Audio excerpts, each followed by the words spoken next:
no capítulo 38 que lemos, se lêssemos um pouco mais no começo, nós íamos encontrar 4 homens. Quantos homens eu disse? O nome deles: Cefatias, Gedalias, Jucal e Pazur. 4 homens escutaram Jeremias profetizar. Esses homens eram príncipes. Eles ouviram Jeremias profetizar e dizer: olha, o rei da Babilônia vai entrar, e quando o rei da Babilônia entrar, vocês precisam se entregar.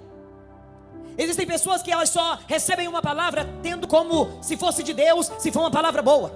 Se Deus falar não, se Deus falar olha, vai dar ruim, a pessoa diz: não foi Deus que falou. Só quer receber palavra boa, só quer receber massagem no ego, só quer receber coisas que agradam. Só que às vezes Deus vai falar coisas que nos desagradam. Só que às vezes a palavra vai ser dura.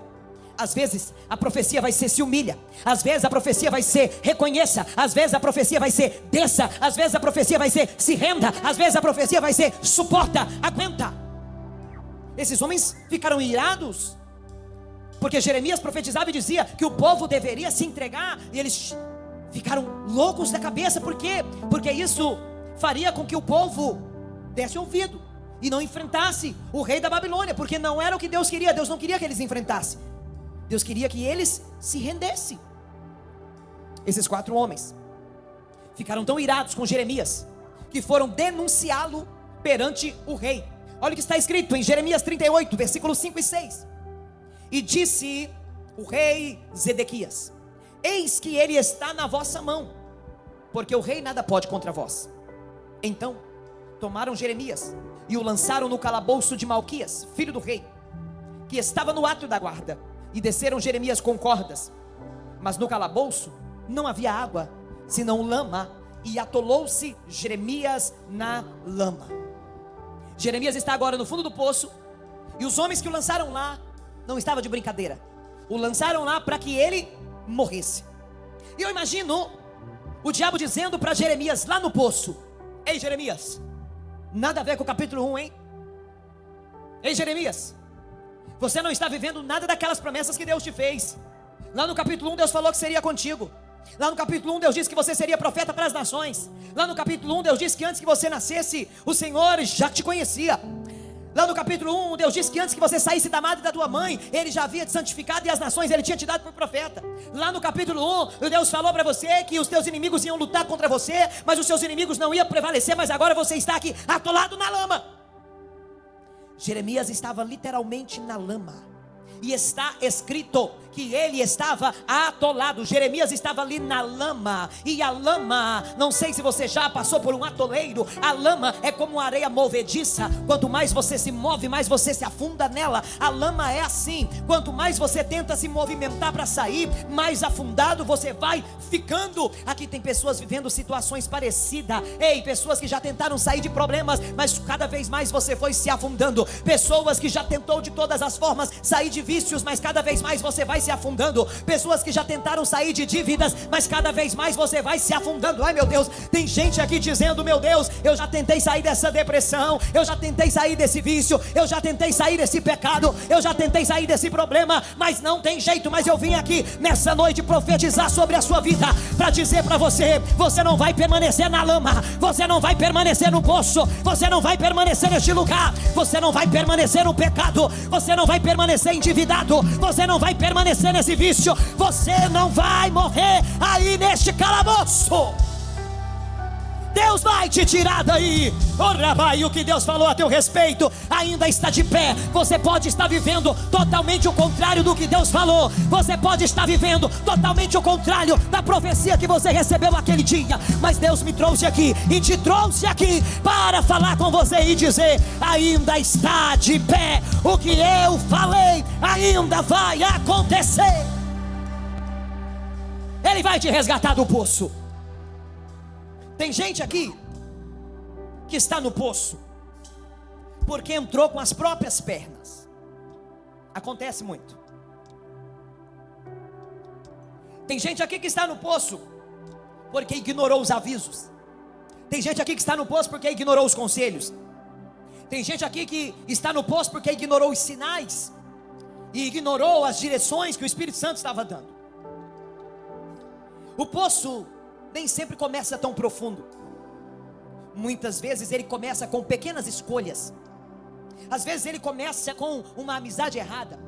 Às vezes o poço começa, com um relacionamento errado.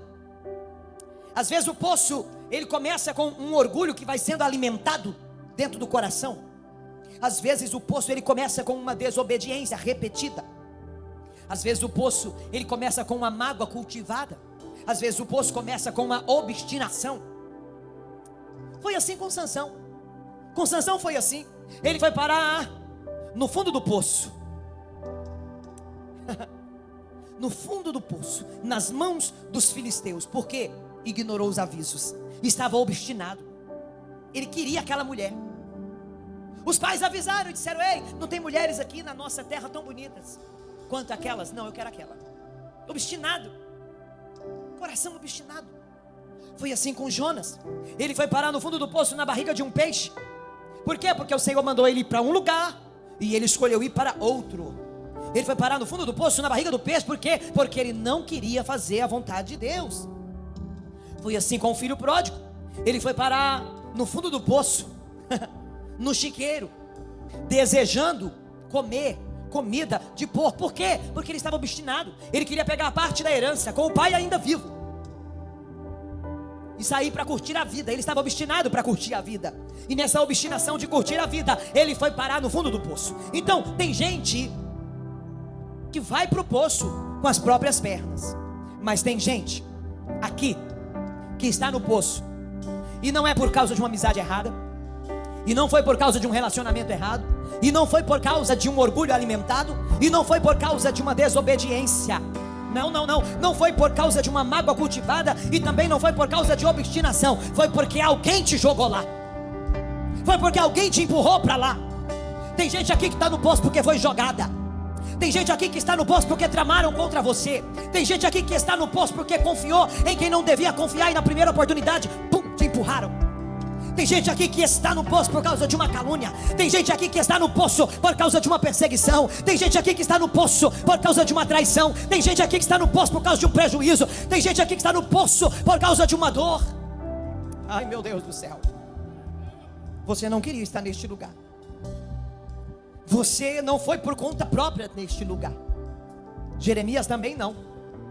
Ele não foi por conta própria, ele não foi por negligência. Ele estava lá no poço porque o lançaram. Alguém lançou ele lá dentro. 4 homens lançaram ele lá dentro. Preste muita atenção. Sabe o que eu observo aqui? Eu observo aqui que nós não vemos ninguém da família de Jeremias tentando ajudá-lo. Nós não vemos aqui nenhum sacerdote da época, da cidade de Anatote, de onde ele veio, se levantar para interceder, para tentar ajudá-lo. Nós não vemos aqui nenhum judeu de sua linhagem se levantar para tentar ajudá-lo. Mas a Bíblia vai dizer o seguinte: que havia um homem eunuco, etíope, Ebed-Meleque, que provavelmente não é um nome, provavelmente é um título, porque Ebed-Meleque significa servo do rei. Era um título que os servos do rei recebiam. Lá vai o Ebed-Meleque, ou seja, alguém que vive a serviço do rei, alguém que trabalha para o rei. Então observe comigo, ele foi ajudado por um desconhecido.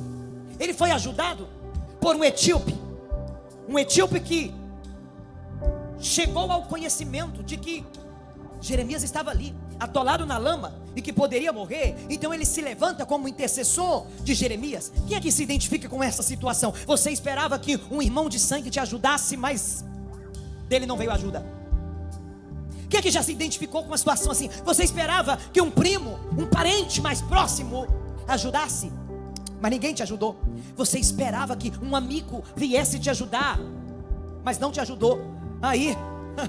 Aí Deus levanta alguém que nem parente é. Aí Deus levanta, meu Deus, alguém que não tem nenhuma ligação com você. Aí Deus levanta alguém que talvez você nem tinha amizade, com quem você nem conversava. E Deus levanta essa pessoa para te ajudar, para te socorrer. Ei, Ebed-Meleque é esse homem que Deus levanta no momento em que Jeremias mais precisa, no momento em que Jeremias mais necessita. E esse homem se levanta pela vida dele, e esse homem se posiciona para interceder por ele. Levanta a mão que eu vou profetizar. Deus vai levantar por esses dias dias quem você menos imagina. Deus vai levantar por esses dias quem você nem conhece, para ser canal de bênção na sua vida, para ser instrumento de Deus, para te arrancar de lugares difíceis, para te arrancar de situações angustiadoras. Deus usará pessoas que você nem imagina.